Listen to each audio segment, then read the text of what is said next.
Many of us spend our whole life in search of purpose, desperately seeking meaningful ways to make a difference in the world with the short amount of time we are given. The Deploying High podcast has been designed to help you analyze what gives you purpose. Hello, I'm Gene Saunders with Project Lifesaver, and you are visiting Deploying High. Today, we're extremely lucky to have someone from the Disney World realm visit us. And let's face it, all of us either want to go or have been to Disney World. I think it's on everybody's bucket list at one time or another. It's definitely been on mine more than once. It's an enjoyable time, but there's a lot of back scenes in Disney World. Like, how does it run? How do they do certain things? And one of the biggest, especially to me, is how do they secure Disney World? So today we're fortunate to have somebody that can answer those questions and tell us a little bit more about it. Name is Jennifer Mason, and she is the Security Operations Manager for Disney World. So I think we're definitely getting it straight from the horse's mouth here. Hello, Jennifer. And how are Hi, you? Gene. Thank you so much. Oh, I'm so excited to be here. Thank you so much for allowing me to join you. Well, it is great to have you here. Seriously, seriously. Now, tell me about what is Disney security? Tell me how it operates. Well, so I definitely always like to go back to Walt's vision, of course. So he really wanted it to be a very guest-focused experience. So anytime that you were around, he wanted to make sure, though, if you needed help, you knew just kind of looking through the crowd that you could find the person to help you, which is why we specifically have the color of the uniforms that we have, the real shiny badge. He wanted to look very much like a New York police officer without actually, being a police officer. So therefore, you knew, though, in that's the person who could help me. Even today, we still carry that guest-focused attitude first. It's always, how can I help the guest, enjoy the experience of Disney the best? Well, now, I have been fortunate in knowing you and some of the other people in your department of having a backstage tour, so to speak. Yes. So I know that Disney always has an eye on what's going on. So, and you have a security center. Tell us about that security center and what you do there. Absolutely. So that's the great thing about Disney security. It's not just you're going to just come by and see security. We have what's called a layered approach. We want you to know that no matter where you are on property, you're going to be able to find help if you need it. So through our security operations center, we are able to communicate with all of our security casts that are out in the area, whether it be in the vehicles, out at the theme parks, at our other locations, at the resorts. We have that direct connect. So therefore, if somebody does come up and say, hi, I need some assistance, a quick radio call will bring the cavalry if needed, which is fantastic. And then with that security operations center, we can definitely really kind of get that bird's eye view, if you will, of property and just make sure that everybody stays connected. That bird's eye view is fantastic, by the way. Yes. So, well, I hope I'm not divulging any secrets. If I am, you can holler at me later. But your uniform guys aren't the only layer you have. Is that right? That's correct. So again, like I said, that uniform, that's that guest piece we really want you to be able to see. However, we also, of course, want that there to be that kind of that mystery piece, if you will. We want to dissuade the person who wants to come onto property and maybe do something bad, if you will. So therefore, yes, we have the ones that any guest can find, but then we also have a layer that maybe a guest who's just coming in to see the castle, wants to have a great time, they're not really going to notice that extra layer of security. But if somebody were to come onto property and really take a look around, they're going to maybe see cameras. They're going to see extra people that, we do have our canine, for instance. Again, our guests might see those canine, but again, they might not pay them any mind. But then that person who might be looking to go, okay, is this the place I want to do something bad? Will look around and maybe see that particular layer of security that our regular day guests wouldn't notice. Yeah. If you've been to the Disney, as you refer to it, the Disney property, you know that the Disney property is much more a small city than it is just a resort area. So what does all that encompass? What's encompassed in Disney property? Sure, we are 38 square miles at this point in time, right around that Central Florida area. But within the Florida, state, we encompass 2 different counties. So we're a big chunk in Orange County and then a little sliver in our Osceola County. So because of that, we have a great relationship with all of our partners in both of those counties, which is fantastic. But then over that entire area is what's called the Reedy Creek Improvement District. Again, that goes all the way back to Walt. When he first came to the state, he really wanted to be an urban planner. So he created that improvement district where we're able to have kind of what you think of with a county. Water, sewer, power, all those are handled by our Reedy Creek Improvement District, which is fantastic. And then as well as our fire department. So Reedy Creek Fire Department, so therefore they can go into Osceola County and Orange County and they can kind of intermingle between the 2 of them without any trouble because it's all encompassed in this Reedy Creek Improvement District. Now, when we talk about the properties, we're talking about the parks, but we're also talking about the resort areas. Yes. Right off the top of your head, and here's a test. What parks and resort areas can you think of right now that are encompassed in the Disney properties? And I know it's a lot, and I don't expect you to know all of them because I don't think anybody can remember all of them. But give us an overview. So we bucket it, and that's kind of the easy way. We have 4 theme parks. So again, that's the Magic Kingdom, Epcot, Disney's Hollywood Studios, and our Disney's Animal Kingdom. So those are the 4 main staples, if you will. We have 2 water parks. Folks might not realize we actually have 2 opportunities for that.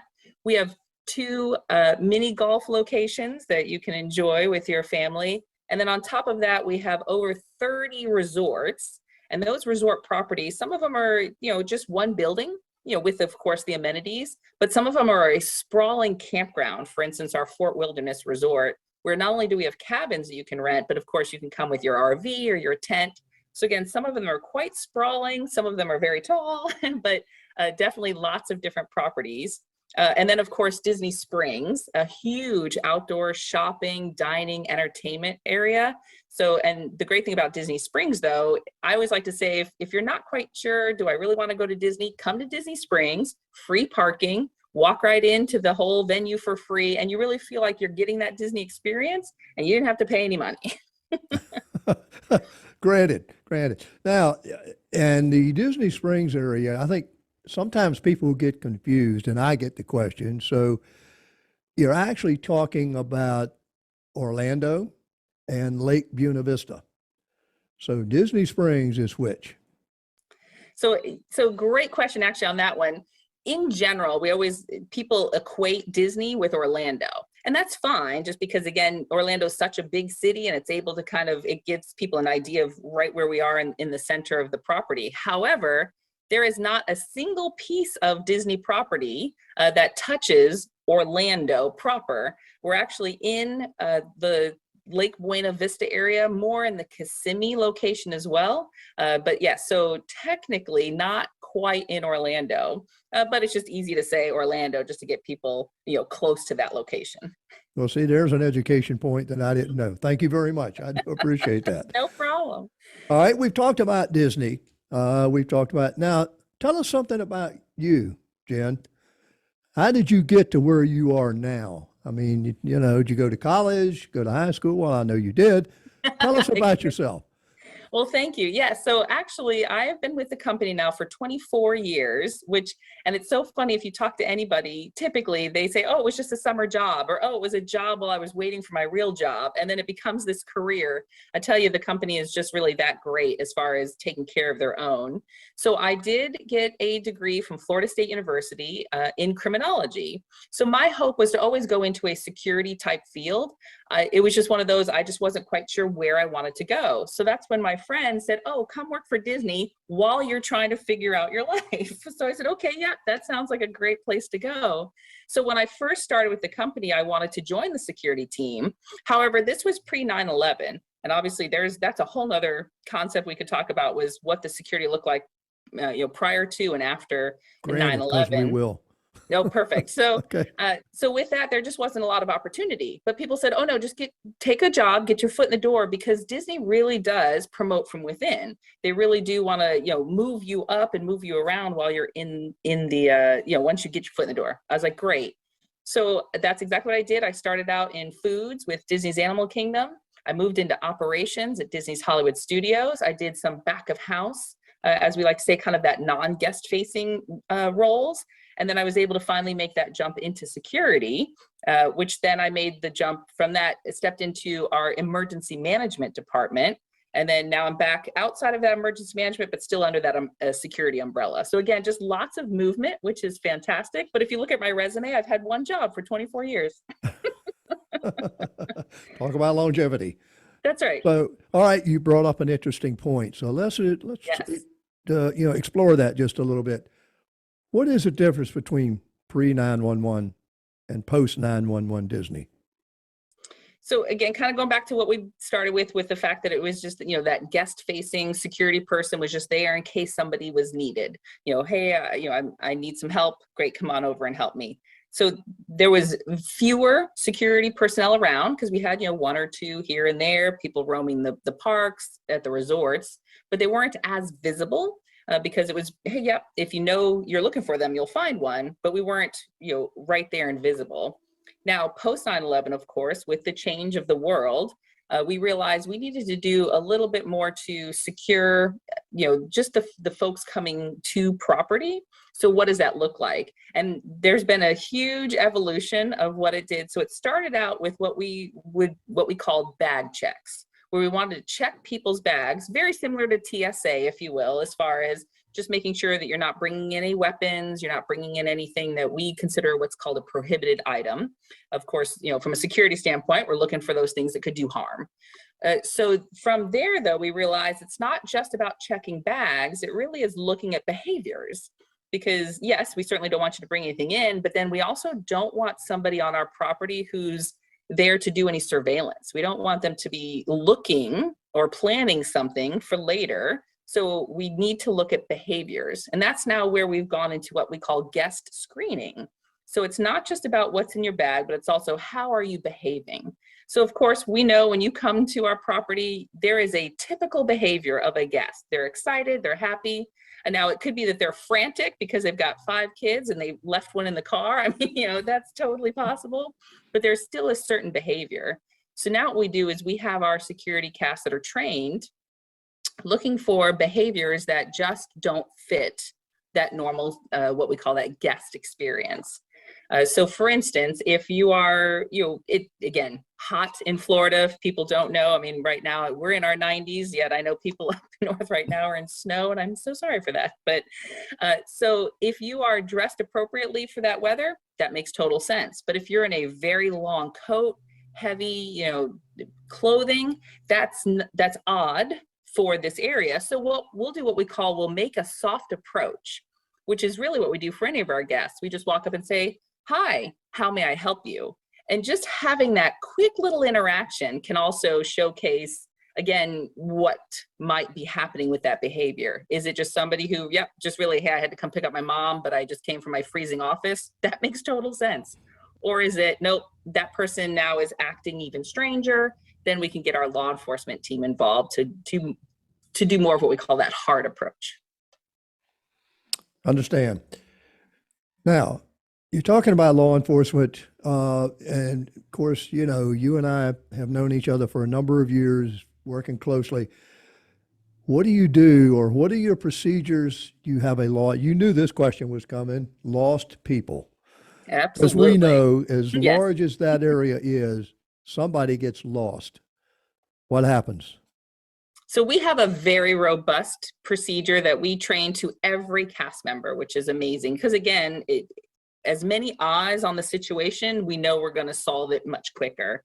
So for instance, and I'll just give you an example, in the theme parks. So let's say, and it's one of two things, either a lone child approaches a cast member, or a frantic parent or a guardian approaches a cast member. So if the lone child approaches a cast member, then we'll just say, oh, hi, and again, just have a nice little conversation with them if we can. If they're too young, then we, again, just try to keep eyes on them and try to keep them safe. And just say, who are you? Are you missing your family? And then try to get as much information. Where were you last? Where were you going?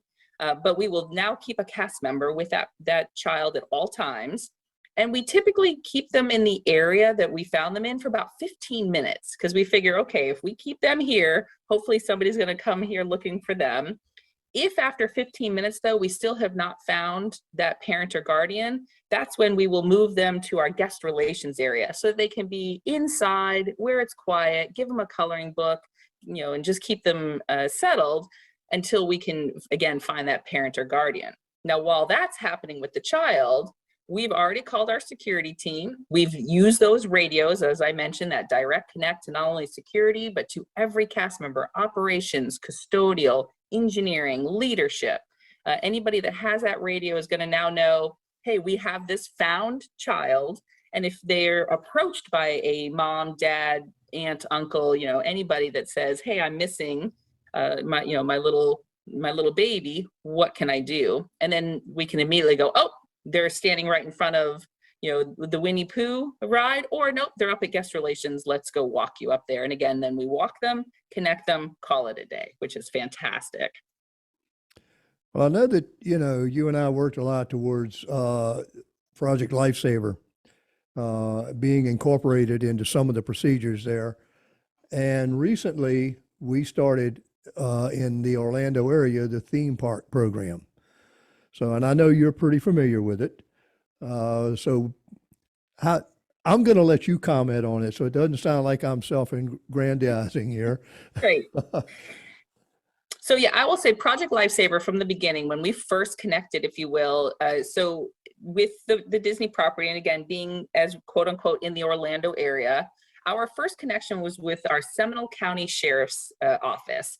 They were directly connected with Project Lifesaver. And what they would do is if they were to find out that one of the Project Lifesaver folks were coming into the Orlando area, they would send us an email with the photo and all the details of saying, let's say it was, Jen Mason, she's this old, this is where they're staying, and they will be visiting your property for this amount of time, which was great for us because then we could, again, have that ready in our security arsenal, so that if we do find out that somebody calls and says Jen Mason is missing, we already have a photo, we already have some contact information, and we could go. We luckily never had to use that, and we're excited to never have had to make that phone call, but it was a great relationship.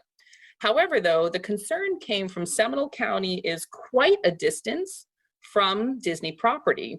So we said we needed to try to create a better way of, again, if there was any sort of elopement, if somebody were to wander, how can we call in Project Lifesaver assistance quicker? So luckily for us, again, we were trying to see, could we get it directly at Disney World? It was tough. We were trying to get that. But in the meantime, I know Project Lifesaver was able to make fantastic connections with both our Osceola County Sheriff's Office and our Orange County Sheriff's Office. And if you recall, Disney property is in both of those counties. So now we know for sure we have a direct connect. So therefore, if there is, again, we get that information from those partners. If we do hear of a wandering, we can call them immediately and they can bring in those Project Lifesaver transmitters and the antennas and just start really doing a search. Again, have not had to make that phone call, and I'm okay with that, but it's so good to know that the partners that we have are right there. And then now one step further from that, because again, I know we were trying to get it at Disney property, couldn't quite make just that full connection. The program that's been started now is that opportunity for anybody who's maybe not a Project Lifesaver recipient, they can come down and actually get the bracelet, whether it's through a rental process and then at least have the opportunity to know that they are secure while here on property. Yeah, and for those who are not really familiar with what Jen is talking about, it's our Orlando Theme Parks program. And you can get more information via our website, or you can give us a call and we'll be glad to fill you in on exactly what the procedures are. So, Dan, what's in the future for Disney World? Every time I go there, they're building something. Epcot looks like a virtual construction zone. So tell us, what can we expect from Disney World in the future here? So, and it's expansion. It really is. Just the more we expand, the bigger we get. Truly, it goes back to that's why we need these resources even more. Again, right now, gosh, if somebody were to go missing, then we know we've got miles of property to look at. The more and more that we expand, the more things can take away somebody's attention. That's all it takes is just one somebody who, sees something that's exciting, a shiny bright light, a noise or a sound or a character that they love, to turn away from their guardian for just a second and then have that separation. So therefore, we with all of the expansion comes the fact of, let's go ahead and make sure that we have all these resources at our ready. Oh, that's fantastic. I know there's probably one question, even I have wondered what the answer to it was at one time or another. And I know that a lot of law enforcement officers reach a particular point where they want to retire. Mm-hmm. But one of the things, and I will tell law enforcement officers, or really anybody, don't ever fully retire. Right. Find something else to do, go in another direction, keep your purpose, keep something as a purpose in your life. That's right. Now, what if I'm retiring from the police department. Okay, I look at Disney and say, I would like to get on the Disney security team. Okay, Yes. how do they do that? Can they do that? Absolutely. We are hiring 100%. And I'll tell you, typically from security, what we look for a background is former law enforcement, former military, or some sort of schooling. So for instance, I had the background with the education. If you have any of those three opportunities, then we absolutely want you to come and join our team, because again, we are expanding and we need those resources. All you have to do is go to disneycareers.com, search security, and you'll see right there, and that'll start the process. Again, depending on, I apologize, I'm not sure how long the process takes, but I know, again, we are hiring, so I'm sure it's going to be a quick process. Now, the great thing, again, we do like to say it's a fantastic retirement job. We have so many former law enforcement, former military that just wants a time to just come in, chat with our guests, keep it safe, because they absolutely know at the heart of the matter why they're here and why they're doing what they do. But it's a great time to just enjoy the opportunity, have a chat with guests that are coming through. But of course, on the back end, the Disney perks allow them then to give their family an opportunity to come and see Disney. Whether we like to say that typically, grandpa, he's like, I'm the best grandpa because I get to take my grandkids to Disney all the time. So Isn't that great? yes, and that's exactly why you do it. Yeah, absolutely. Well, if and when I ever retire from Project Lifesaver, which is not in the cards at this point, you can probably right. look for my application, because every time we go to Disney, I make the comment to my wife, I think Disney security would be a great job, Yes. We'll put you at the top of the list, Gene. You got it. Thank you. I'm glad somebody puts me at the top of the list. For I sure. appreciate that. Well, listen, let's get back to a little more personal side. What is a typical day like for Jennifer Mason at Disney? Sure. So, again, it's depending on the schedule. So, we work the 5 days a week. So obviously, depending on the span of day, we have to have security operations managers there every day and all hours of the day. Security is a 24-hour operation. So we do have 3 shifts. We have that day shift, what we call the swing shift, and then the overnight third shift. I typically work a day shift, so therefore my time can start anywhere from like 8 a.m. to 9 a.m. as far as a start time. As leaders, we work a 9-hour shift because we take a 1-hour lunch during the day. Granted, I don't think I've ever sat down for a 1-hour lunch, but that's okay. That happens. Well, if you're anything around law enforcement, you're not going to get much lunchtime. No, well, and then that's the only thing. The joke is too, of course, the second you heat up your food, that's when, something is going to happen. So just be prepared for that. So Of course. sorry. So it's really just starting the day, a lot of emails, meetings, kind of connecting everybody. And then of course, just checking on the cast, making sure that they are doing what they need to do in order to make our guests feel safe and secure. Well, that's probably the most enjoyable time, when you get out and move around the park Yes. something and talk to people and get out of meetings and get out of emails and so forth and so on.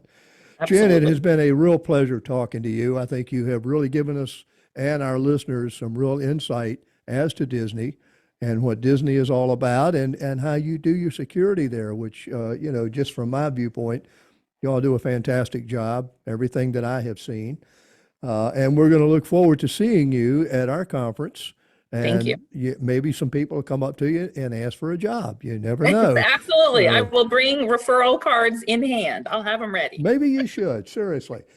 You never know these days. That's right. You have been listening to Deploying High. I am Gene Saunders, the founder and CEO. Thank you for being here. We have been very fortunate to talk to Miss Jennifer Mason with Disney World. She is a security operations manager. If you have not subscribed yet, please do so with either Spotify, Anchor, or YouTube. Thank you, and we'll look forward to seeing you at our next episode. Have a great day. Thanks for listening to this episode of the Deploying High podcast with Chief Gene Saunders, brought to you by Project Lifesaver International. Deploying High would like to thank all of our supporters across the country and around the world. If you'd like to help support the podcast, please subscribe to our channel, make a donation, and don't forget to tell a friend about us. All proceeds from the Deploying High podcast go to support Project Lifesaver International, online at projectlifesaver.org, the original 501c3 nonprofit organization.